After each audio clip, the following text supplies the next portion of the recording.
la finition du sirop d'érable. La finition du sirop d'érable est une étape très importante parce que si un sirop est mal fini, il ne va pas se conserver. Je vais vous montrer, si vous voulez venir voir dans la marmite ici. Ça, c'est un sirop qu'on finit sur un feu au gaz pour avoir plus de précision. Je vais réduire le feu pour la vidéo parce que je pense que le sirop est presque prêt.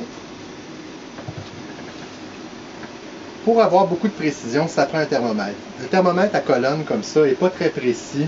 On remarque que les incréments sont de 2,5 degrés du côté des Fahrenheit. Le sirop d'érable, quand il est prêt, il bout à exactement 7 degrés au-dessus du point d'ébullition de l'eau. On sait que l'eau bout théoriquement à 212 degrés Fahrenheit. Par contre, dans la pratique, vous allez vérifier votre thermomètre, vous allez l'immerger dans l'eau bouillante, vous allez voir qu'il ne bouille pas nécessairement à 212 précisément. Soit qu'il y a une erreur de calibration de l'instrument, ou qu'il y a une pression barométrique qui est différente, soit causée par l'altitude ou la météo. Alors voilà, vous pouvez prendre un thermomètre comme ça, non seulement c'est pas précis, mais quand on l'immerge, la vapeur fait qu'on ne voit pas la colonne de mercure. Alors c'est à mettre de côté. Ce qu'on recommande plus, c'est un thermomètre digital comme ça, avec une sonde que vous pouvez mettre dans le sirop. Ici, on a une régine qui permet de ne pas toucher au fond de la marmite, ce qui pourrait fausser la lecture. Encore une fois, il faut vérifier le point d'ébullition de l'eau juste avant de faire le sirop. Si le sirop est retiré du feu 1 ou 2 degrés avant d'avoir atteint le fameux 7 degrés au-dessus du point d'ébullition de l'eau, il ne va pas se conserver. Il risque de fermenter dans le contenant dans lequel vous allez le conserver.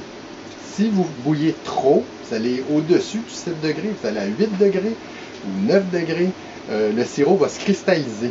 Et vous allez avoir une surprise quand vous allez l'ouvrir dans quelques mois. Vous allez avoir juste un gros cristal, un cristaux de sucre. Voilà. Il y a un instrument qui permet de combiner les avantages du thermomètre et du pèse-sirop. Ça s'appelle un hydrotherme. Hydro pour hygromètre et thermomètre qui est combiné. Le désavantage de cet instrument-là, c'est qu'il est extrêmement fragile pour manipuler dans une cabane. Celui-ci, je l'ai brisé tout à l'heure en l'immergeant dans du sirop chaud. Le choc thermique a fait qu'il s'est brisé, même si j'avais pris des précautions.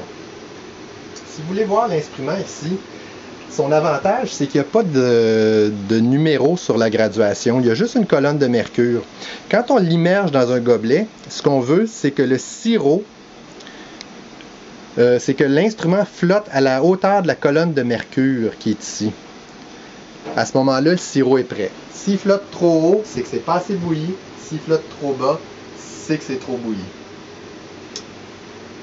Voilà. Ici, on a un sirop qui est prêt.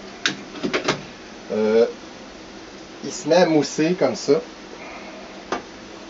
Et j'ai réduit le feu.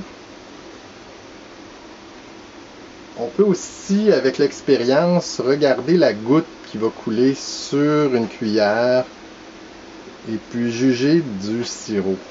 Comme j'ai cassé mon hydrotherme ce matin, je suis obligé d'utiliser des techniques ancestrales.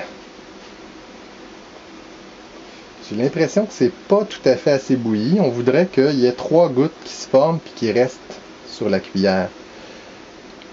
J'attendrai encore quelques minutes.